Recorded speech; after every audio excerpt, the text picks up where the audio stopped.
হয়ে গেল আমাদের mutton yakhni. Thank you Nipa. প্রিয় দর্শক, তৈরি হয়ে গেল মাটন ইয়াকনি। খুবই সহজ একটা রেসিপি। বাসায় যদি কোনো ফ্রেন্ডস কিংবা মেহমান আসেন, তাদের জন্য খুব দ্রুত কিন্তু আপনি রেসিপিটি তৈরি করে ফেলতে পারেন। কোন রেসিপিটা করছেন? মাটন ইয়াকনি। ওকে, আমরা শুরু করব, চলেন। বাহ, এখানে হাফ কেজির মতো মাটন আছে। আচ্ছা। এই মাটনটা আমরা কিছু না, জাস্ট একটু বয়েল করব। আপনি এটাতে চাইলে ডিরেক্ট বয়েলও করতে পারেন, হালকা একটু অয়েলও দিয়ে বা ঘি দিয়ে করতে পারেন। ঘিটা করলে হয় কি যে আপনার ওই যে কাঁচা স্মেলটা বা স্মেলটা চলে যায়, ওই স্মেলটা চলে যায়। তা আমি জাস্ট ঘিটা আগে দিচ্ছি। হ্যাঁ, 2 টিস্পুনের মতো দিয়ে সটে করে, মানে ওয়ান কাইন্ড অফ হচ্ছে কি জাস্ট হালকা ভেজে নেব। হালকা ভেজে নিব। জাস্ট এটার স্মেলটা যখন একটু চলে যাবে, তখনই আমি এটাতে পানি অ্যাড করে দিয়ে বয়েল করতে দিয়ে দেব। এরপর আমরা দিয়ে দিব পরিমাণ মতো পানি।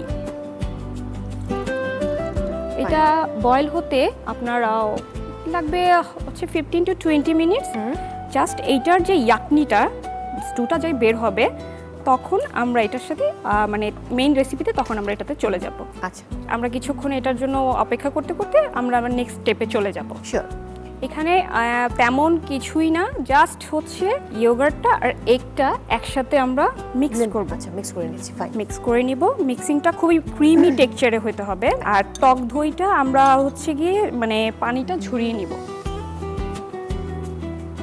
তারপরে আমরা জাস্ট এটাকে নিপা, আমার মনে হচ্ছে আপনার মাটনটা হয়ে গেছে। হ্যাঁ, এটা অলমোস্ট হয়ে গিয়েছে। এটাতে একটু পরিমাণ মতো লবণ অ্যাড করব। স্টুটার ঘ্রাণটাও কিন্তু দারুণ পাচ্ছি। লবণটা স্বাদ মতো। হ্যাঁ, আমরা এটা আলাদা করে মাংসটা তুলে রাখবো আর স্টকটা প্যানে রেখে দেবো। তারপর আরেকটা প্যানে আমরা ওইটাকে গ্রেভিটা তৈরি করব। শিওর।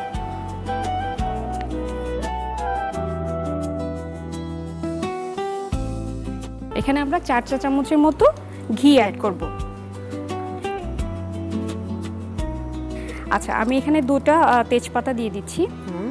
মানে কোটা মশলা, যেটা একদম পুরো র মশলাগুলো আমরা টেলে নিব, বলতে গেলে ভেজে নিব। হ্যাঁ। আচ্ছা, এটা দেওয়ার আগে একটুখানি জাস্ট মুখটা খুলে দিই, তাহলে স্মেলটা খুব ভালো আসবে। দারুচিনি, এলাচ, তেজপাতা, তাই তো? হ্যাঁ, দারুচিনি, এলাচ, তেজপাতা, গরম মানে বলতে গেলে যে টোটাল একটা গরম মশলার। আর লবঙ্গ। লবঙ্গ। এখানে হচ্ছে আবার ব্ল্যাক পেপারও আছে। মোটামুটি সবকিছুর একটা মিক্স। আস্ত ব্ল্যাক পেপার। হ্যাঁ। ওকে। একটা সুন্দর স্মেল। হ্যাঁ, স্মেল। আর এটা আসলে মশলার স্মেলটা কিন্তু সবসময় খুব দুর্দান্ত। এবার কি করছি? এবার আমরা এটাতে 1 চা চামচের মতো রাঁধুনি জিরা গুঁড়া দিব, 1 চা চামচের মতো মরিঙ্গার গুঁড়ো, আদা বাটা, রসুন বাটা মিক্স, তাই তো? হ্যাঁ, পরিমাণ মতো। এবার কি অ্যাড করছি? টক দই, যেটা আমরা ডিম দিয়ে মিক্স করে রেখেছিলাম, রেখেছিলেন। আমরা এটা দিয়ে দিব। হ্যাঁ। এটার সময় আপনাকে অনবরত মানে নাড়াটা আপনাকে কন্টিনিউয়াসলি করতে করতে হবে, কোনোভাবেই থামা যাবে না। ইয়াকনির মেইন জিনিস হচ্ছে এইটাই, যে কোনোভাবেই থামা যাবে না। যখন গ্রেভি হয়ে আসবে তখন আমরা এটার মাটনের যেই স্টুটা সেটা আমরা দিয়ে দিব, মিক্স করে ফেলব। আচ্ছা, ফাইন। বাহ, এবার বোধহয় দিয়ে দিতে পারি আমরা। এখন আমরা মাটনের যে স্টুটা সেটা আমরা দিয়ে দিব। ওকে।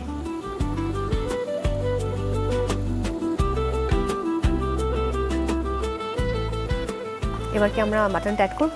হ্যাঁ, অনেকটাই হয়ে এসেছে। এবার আমরা মাটনটা অ্যাড হ্যাঁ, করব। ঠিক আছে।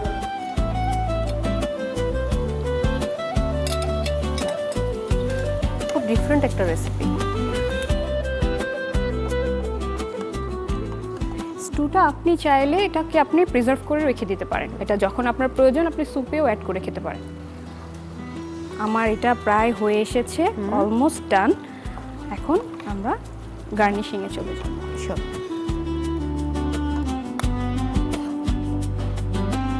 আচ্ছা, ঠিক আছে, আমার এতটুকুই দরকার। আমি এটা একটু কোরিয়ান্ডার দিয়ে জাস্ট গার্নিশ করে নিব। হয়ে গেল আমাদের mutton yakhni. Thank you Nipa. প্রিয় দর্শক, তৈরি হয়ে গেল মাটন ইয়াকনি। খুবই সহজ একটা রেসিপি। বাসায় যদি কোনো ফ্রেন্ডস কিংবা মেহমান আসেন তাদের জন্য খুব দ্রুত কিন্তু আপনি রেসিপিটি তৈরি করে ফেলতে পারেন। আর এবারের রমজানে ইফতার কিংবা সেহরিতে দুই ক্ষেত্রেই কিন্তু রেসিপিটি দুর্দান্ত যাবে। সো ফ্যামিলি অ্যান্ড ফ্রেন্ডস নিয়ে উপভোগ করুন এই রেসিপিটি। আর এই মুহূর্তে আপনাদের সুবিধার্থে দেখে নেব আরও একবার এই রেসিপি তৈরির প্রক্রিয়াটি। মাটন ইয়াকনি। উপকরণ: খাসির মাংস আধা কেজি, ঘি 7 থেকে 8 টেবিল চামচ, লবণ স্বাদ মতো, টক দই 1 কাপ, ডিম 1টি, তেজপাতা 2 থেকে 3টি, এলাচ 5 থেকে 6টি, দারুচিনি 4 থেকে 5 টুকরো, লবঙ্গ 4 থেকে 5টি, রাঁধুনি জিরার গুঁড়া আধা চা চামচ, মৌরি গুঁড়া 1 টেবিল চামচ, আদা রসুন বাটা 2 টেবিল চামচ, ধনেপাতা কুচি পরিমাণ মতো। প্রস্তুত প্রণালী: প্যানে ঘি দিয়ে খাসির মাংস ভেজে নিন। ভাজা হয়ে গেলে পরিমাণ মতো পানি ও স্বাদ মতো লবণ দিয়ে ঢেকে 15 থেকে 20 মিনিট সিদ্ধ করে নিন। সিদ্ধ হতে হতে একটি বাটিতে টক দই ও ডিম মিশিয়ে হুইস্ক করুন। এরপর আরেকটি প্যানে ঘি, তেজপাতা, এলাচ, দারুচিনি, লবঙ্গ, রাঁধুনি জিরার গুঁড়া, মৌরি গুঁড়া, আদা রসুন বাটা ভেজে নাড়তে নাড়তে হুইস্ক করা টক দই দিন। এবার সিদ্ধ করা মাংসের স্টক দিয়ে নাড়তে নাড়তে কিছুক্ষণ রান্না করুন। তারপর সিদ্ধ মাংস দিয়ে ঝোল ঘন হওয়া পর্যন্ত মাঝারি আঁচে রান্না করুন। পরিবেশনের পাত্রে নিয়ে উপরে ধনেপাতা কুচি দিয়ে পরিবেশন করুন মাটন ইয়াকনি। প্রিয় দর্শক, দেখে নিলাম রিক্যাপে এই রেসিপি তৈরির প্রক্রিয়াটি, অর্থাৎ মাটন ইয়াকনি তৈরির প্রক্রিয়াটি।